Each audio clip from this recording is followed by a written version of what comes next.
Well, we are going to turn the page here back to the United States, to the state of West Virginia, although this story absolutely has many, many ripple effects in higher education and what it really means for working class people across the country. And we are very honored to be joined for this conversation by Dr. Lisa Corrigan, who's a professor of communication and director of the Gender Studies program at the University of Arkansas. Ooh, Pig Suey, and also the co-host of the podcast, Lean Back. Dr. Corrigan, thank you so much for being with us. Thanks for having me.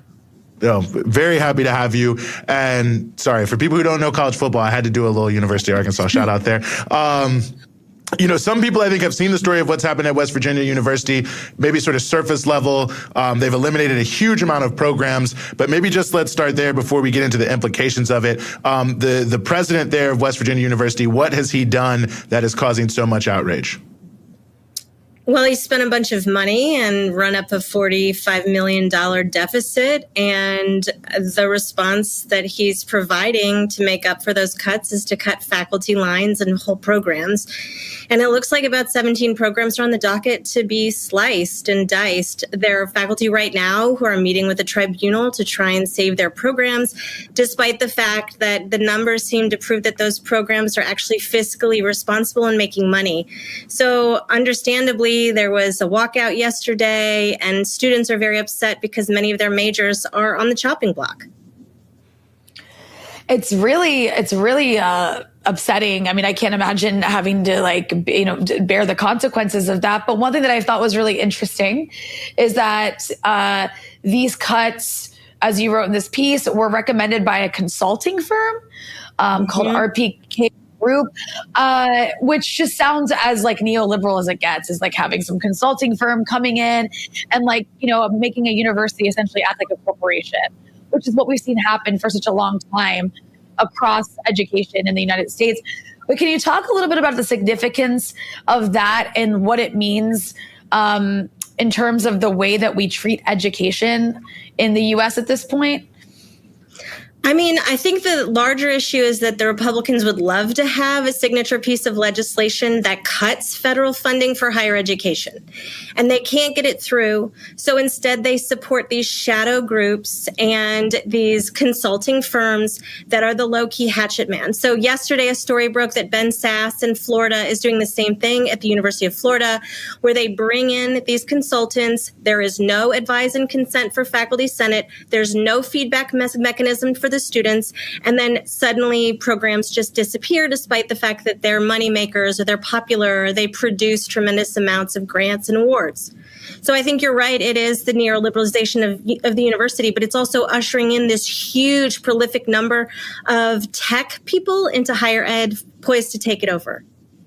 I think this is such an important point because it's coming at a real inflection point, as it were, with how we view education. And you mentioned that, and I buried the lead here, but you wrote a great piece about this in The Nation, the evisceration of a public university, which I hope everyone checks out. But how, we're having all this new money going to community colleges, technical schools, which is sort of all fine. But the fact that it's happening at the same time that sort of higher education is, at least we've thought of it over the past 60 years, as being eviscerated is sort of, I think you called it a bleak future, and I certainly agree with that. But talk about, what it really means for the type of system we're creating in terms of, what a quote unquote higher education means. I mean, without robust reinvestment in public higher education, there will be two tiers of education. The elites will have the Ivies, which are tiny and serve a small minority of the U.S. population. And the rest of the students who go to state schools and go to community colleges basically get VOTAC, right? They're not going to have languages. That's one of the first things on the chopping block at WVU is the entire foreign language program, which means that only the elites will have access to foreign investment or international law or international human rights or any tracks where you would need a second education. So that's a luxury of the United States because we're not crammed up against a bunch of other countries speaking other languages. And so we have the jingoism that prevents us from learning foreign languages and foreign cultures. But only the elites will have access to that kind of education. And what's going to happen is you're going to hear more and more of this language of job training. Students at public universities, especially research one universities, land grant universities, need job training. They don't. They need to learn how to be better citizens. And that means a robust, critical intellectual engagement with ideas from multiple perspectives and a large liberal arts curriculum. And honestly, what we're hearing from all of these major Fortune 500 companies is that even the people that they're hiring in the United States for really specific technical jobs, they prefer students to come into those jobs with a broad liberal arts background because it makes them better skilled workers and it makes them more fungible in the workplace. They learn better. They have more to contribute. They have a broader exposure to ideas that are global. And so even though Fortune 500 companies want that kind of student, a well-rounded student with a liberal, robust education, these corporations are really advocating the opposite, and they're crushing that kind of fertile ground for thinking. And you're right, Eugene, it's not just a zeitgeist that's happening in higher ed, it's also coinciding with this obvious massive authoritarian push in the United States and around the world. And that's probably more troublesome, right? Is that the corporations are getting funding from, shadow GOP groups to do this kind of infiltration of higher ed. That's a really good point, especially about creating like a two-tiered system, basically, of like who comes out of what and who gets what jobs. And then there's also the politics of it. I mean, all of this is, of course, what you're talking about is politics of it. But I just mean there's also been this like very culture war aspect to the way that Republicans have been treating not just higher education, but just even like, elementary school and high school across the country, and really targeting a certain kind. I mean, you mentioned liberal arts, but like there is a political motivation here. Can you talk a little bit about that? Well, I mean, the culture war is always about race and diversity. And so in my mind, as a scholar of the 60s and social movements, it's very reminiscent of Brown v. Board in 1954, right? The reason that public education became the terrain of desegregation is because whoever controls public education and who has the opportunity to influence students through set curriculum sort of controls the agenda for liberalism in the country. So this is a moment that's returning us back to those debates in my state, Arkansas, which of course had the desegregation showdown in 1957 where Faubus, pushed back the students at Central High. We're living that moment again as our governor tries to ban an AP African-American history class. So the war on woke is really a recursive structure. It's something that reappears over and over again in the American political imaginary to harness those conservative impulses to crush critical thinking skills. And education is always the place where race panic about affirmative action and about women in higher education and sex panic about LGBTQ people or trans athletes collide. And so in that way, it's not very different from 1954, and that's what probably makes it so troubling. No, absolutely. Amazing that the so-called education-focused governor of Arkansas are trying to ban knowledge, but perhaps not that surprising. But, one of the things you mentioned at the outset is there's also the rise of these administrators making huge sums of money and these sort of vanity projects that they do that, I think anyone who's familiar with lives in a college town, exactly what we're talking about. But talk more about that, because I think that trend is also an important factor of what's been happening at colleges and universities. I mean, part of it is that the public land grant universities are in this position to have to chase like outside money, right? So they have to go find private donors that come and endow programs because federal funding for higher ed has been slashed so desperately since the 07-08 Bush cuts. And so that puts them in a position to then try and hire like politicos to come and run their schools, and their expectations for salaries are super high, way higher than the average professors.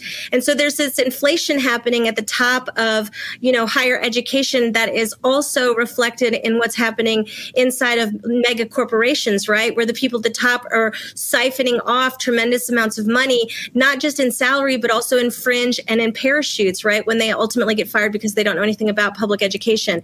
And so, a restructuring of public higher ed really needs to involve two things: massive federal reinvestment and a real look at, salary caps for administrators. It would help with a lot of things in college towns like mine that are being driven through these huge changes in terms of property values and housing availability and other things.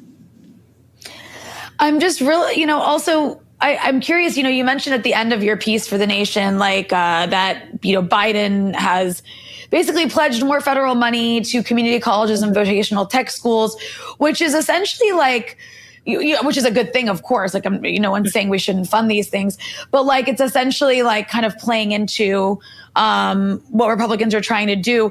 Is there a pushback? I guess the question is there a pushback among Democrats against this? Or is it kind of falling flat? Like, is anybody taking this seriously and trying to do anything about like the fact that state schools and universities are being starved now?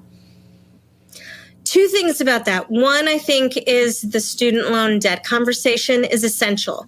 So Biden's student loan debt forgiveness is incredible as a wealth transfer back to the educated, the kids who go to state schools and take out loans to go get a master's degree.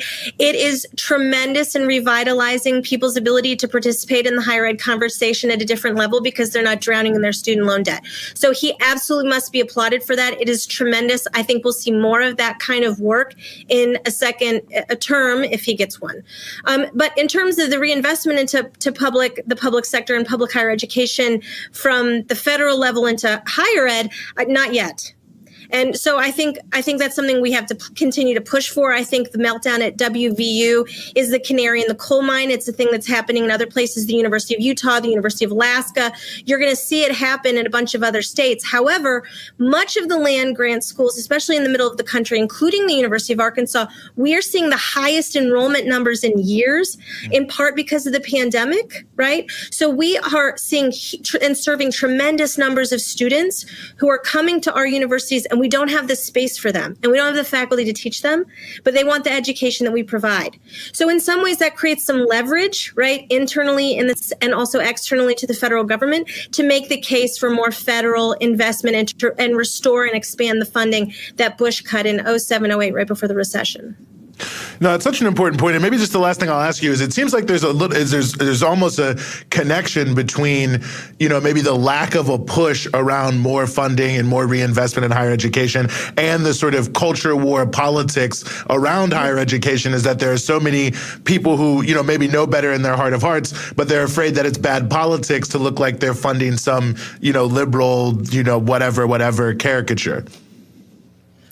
I think so, but I also think that higher ed has been behind the eight ball. Academics are not known to be rabble-rousers. And quite frankly, the entire federal turn against higher education, especially after the 60s, really nipped that impulse in the bud.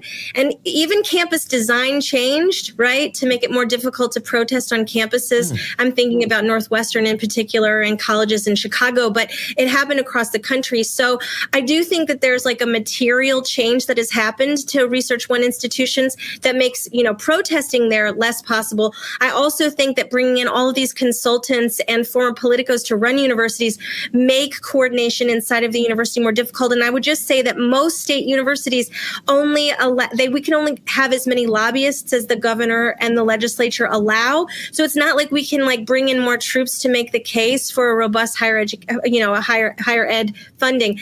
The final thing I would say on that is the cuts to the programs that are funding our grant-funded research at the national level are really troubling on this point. And I actually suspect that that's where we'll see the most pushback, probably in the next 2 years, is to restore funding for the NEH, NEA, and NIH to fund university-sponsored research.